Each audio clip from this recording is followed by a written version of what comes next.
तैयारी अच्छी कर सकते हो अच्छे तरीके से, तरीका अच्छा होना चाहिए। ये 5 नियमों का जरूर पालन करें। ये 5 नियम्स क्या कहते हैं, उसके प्रीवियस ईयर के जब आप क्वेश्चन करोगे तो बच्चे 50% लिहाजा वही दिखता है। एक सही तरीका होता है, एक अच्छी बेहतरीन ऑथेंटिक बुक लें और एक बुक को याद रखना। हेलो स्टूडेंट्स, जय हिंद, हिंद की जय। अब दिन ज्यादा बचे नहीं, सिर्फ 20 दिन तुम्हारे पास हैं और बहुत बच्चा ये सोच के परेशान है क्या इन 20 दिनों में हम कुछ अच्छा कर सकते हैं। तो यस, तैयारी अच्छी कर सकते हो अच्छे तरीके से, तरीका अच्छा होना चाहिए। 20 दिन का प्लान अगर आपको रखना है तो 5 रूल, 5 नियमों का तुम पालन करोगे, ये बात सोच के बैठो। क्योंकि 20 डेज में बचा क्या है, इन 20 दिनों में जो तुम प्लान कर रहे हो ये 5 नियमों का जरूर पालन करें। ये 5 नियम्स क्या कहते हैं, रूल नंबर 1 कहता पूरा सिलेबस कवर करने के चक्कर में मत पड़ना। आपको पता होना चाहिए कुछ चैप्टर ऐसे होते हैं, 1-2 चैप्टर ही होते हैं, ऐसा नहीं सब छोड़ दो। सिर्फ 1-2 चैप्टर ऐसे होते हैं जो तुम्हें लगना चाहिए कि इन्हें यहां ज्यादा ध्यान देने से कोई फायदा नहीं, उसके चक्कर में नहीं। देखो, स्मार्ट वे से स्टडी करनी है कि बेहतर स्कोर पाने के लिए अच्छा चैप्टर कौन सा होगा, उस पर ज्यादा एनर्जी लगाई जाए। कंप्लीट सिलेबस में तुम्हें यह जरूर देखना होगा 1-2 चैप्टरों में से सारी स्किप करने चाहिए। सेकंड रूल नंबर 2 कहता है कि पीवाईक्यूज जरूर करें। प्रीवियस ईयर की कोई आपने बुक ले ली, उसके प्रीवियस ईयर के जब आप क्वेश्चन करोगे तो बच्चे 50% लिहाजा वही दिखता है। प्रीवियस ईयर के क्वेश्चन करते क्यों हैं हम प्रीवियस ईयर के क्वेश्चन इसलिए करते हैं जिससे हम उनको पैटर्न समझ पा पाए कि ये क्या किस पैटर्न पर देने जा रहे हैं। 50% लिहाजा उसी को रखता है, इसीलिए क्यों ना हमें प्रीवियस ईयर करने चाहिए। ये एक बेहतरीन तरीका है। रूल नंबर 5 में एक मेन रूल इसे भी कहा जाता है।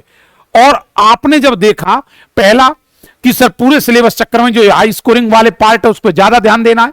दूसरा, आपको यह भी ध्यान देना है जब आप पीवाईक्यू ले रहे हो, प्रीवियस ईयर की कोई बुक ले रहे हो, तो उसको जरूर करना है। ये भी बच्चा है दिक्कत कि सर मार्केट में उतना प्रीवियस ईयर का क्वेश्चन अभी आया ही कहां है। आप सही हो अपनी जगह, लेकिन जो बुक हैं, कुछ बुक्स उसके पैटर्न पर आधारित ऐसे ही डिजाइन करती हैं, उसको जरूर पढ़ना जिससे 50% आपको प्लान उसी में से दिखता है। Okay, yes sir. Rule number 3 क्या कहता है बच्चे, रूल नंबर 3 कहता है मॉक टेस्ट एनालिसिस जरूर करो। कुछ बच्चों में क्या है, एक बुक उठाई, उस बुक को क्या किया, सपोज दैट तुमने एक बुक उठा ली, उस बुक के क्वेश्चन कर रहे हो, तुमने किया इस बुक के क्वेश्चन कर लिए, बुक के क्वेश्चन करे, बुक क्वेश्चन करने के बाद तुम्हें समझ में आया, क्वेश्चन कर लिए बस। अरे जब तक एनालिसिस करोगे नहीं तो तुम्हें कैसे पता चल पाएगा तुम अच्छा कर रहे हैं कि बेकार कर रहे हैं। तो आपको क्या करना है, जो भी टेस्ट दिया टाइमर जरूर लगाएं।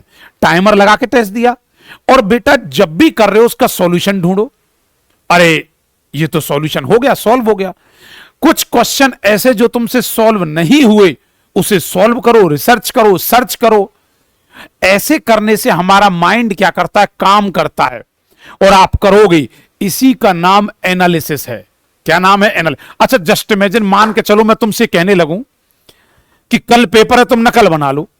तुमने कोई नकल पर्ची बना ली, मैंने कहा नहीं भाई नहीं, फ्लैंग बैठी है, सेंटर से आई है सीधी, 7 साल की सजा देगी किसी को नकल मिल, तुमने पर्ची फेंक दी।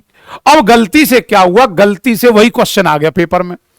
ईमानदारी से बताओ तुम्हारी खोपड़ी में वो थोड़ा बहुत रहेगा कि नहीं रहेगा? रहेगा, क्योंकि उस टाइम पर तुम एनालिसिस कर रहे थे। तो ऐसे ही क्वेश्चनों को सर्च करना, रिसर्च करना, जो क्वेश्चन नहीं हुए उन्हें करने की कोशिश करना, इसी का सही नाम में एनालिसिस है। ये नहीं किया तो फिर तो इसका मतलब है तुम करते जा रहे हो, आगे आगे बढ़ते जा रहे हो, पीछे कुछ पता ही नहीं है। तो रूल नंबर 3 क्या कहता है, एनालिसिस जरूर करेंगे अजी करेंगे, यस सर। तो बेटा क्या बताया, पहले पूरा सिलेबस करने के चक्कर में नहीं पढ़ना है। दूसरा 50% पीवाईक्यू का लिहाजा दिखता है वो जरूर करना है। मॉक टेस्ट का एनालिसिस मैंने जरूर बताया। ऐसे नहीं सिर्फ मॉक टेस्ट कर लिया, लास्ट में जब लिखा जो मॉक टेस्ट है और ये ओनली प्रैक्टिस है, ये प्रैक्टिस का मतलब ही मॉक टेस्ट है। जितने ज्यादा मॉक टेस्ट लगाओगे उतना ज्यादा परफेक्शन होगा। 90% बच्चा, मैं 90 तो ज्यादा बोल गया, कम से कम 70-75% बच्चा ऐसा होता भाई साहब जो मॉक टेस्ट कभी लगाता ही नहीं है। सिलेबस पढ़ लिया, सिलेबस पढ़ के सीधा पेपर में पहुंच गया, भाई कैसे हो जाएगा सिलेक्शन? नहीं होगा। याद रखना, प्रीवियस ईयर के क्वेश्चन पढ़। अगर टीचर का सिर्फ 5% किरदार होता है तो 95% बच्चे का किरदार होता है। अब वो बच्चा उस किरदार को निभाए तब है ना, लेकिन नहीं, बच्चा नहीं निभाता। वो चाहता है बस अपनी कमियों को किसी दूसरे को उधेड़ दे। मैं कर सकता था, ये नहीं हुआ, वो नहीं हुआ। भाई तुम्हारे पास प्रैक्टिस करने के लिए बुक है तो पढ़ो। ये बुक्स ही हैं जो तुम्हें सच्चा प्यार देंगी, ये बुक्स ही हैं जो सच्चा सिलेक्शन, सच्ची ड्रीम यूनिवर्सिटी तक पहुंचाएंगी। लेकिन नहीं, आप सोच रहे ऑनलाइन कर लिया, ये कर लिया, वो कर। आप लगाओ, ऑनलाइन लगाओ, ऑनलाइन टेस्ट सीरीज लगाओ, ऑफलाइन लगा रहे हो ऑफलाइन लगाओ, लेकिन लगाओ, टेस्ट सीरीज ज्यादा पढ़नी है ना। ये एनालिसिस बहुत जरूरी है। न्यू बुक्स पे चक्कर मत पड़ो। अब पता लगे किसी ने कहा भाई फलानी बुक अच्छी है, सिंगेज की बुक अच्छी है, बुक तो अच्छी है, क्या तुम उसे लगाने लगोगे? किसी ने कहा नहीं भाई वो बुक अच्छी है, अच्छा मैं ये लगा रहा हूं, हाँ मैं लगाऊंगा। उसने कहा नारियंत की ठीक है, ममटी ठीक है, फलाना ठीक है। आप अलग अलग बुक्स में फंसने लगेंगे। एक सही तरीका होता है, एक अच्छी बेहतरीन ऑथेंटिक बुक लें और एक बुक को याद रखना 6 अलग अलग बुकों से बेहतर है एक बुक को 6 बार पढ़ना, क्योंकि तुम्हें पैटर्न समझ में आने लगेगा कि पैटर्न क्या है, कैसे है। तो इसलिए बेहद जरूरी है कि आप इसका याद रखें, न्यू बुक्स के चक्कर में ना पड़ें इस टाइम पर, क्योंकि 20 दिन का प्लान तुम्हारे पास है, मात्र 20 दिन है। तो इस 20 दिन में तुम अच्छा कैसे कर सकते हो? रूल नंबर 4 ये था।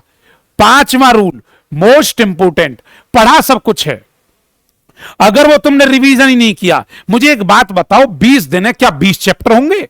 नो सर, 10 यूनिट है।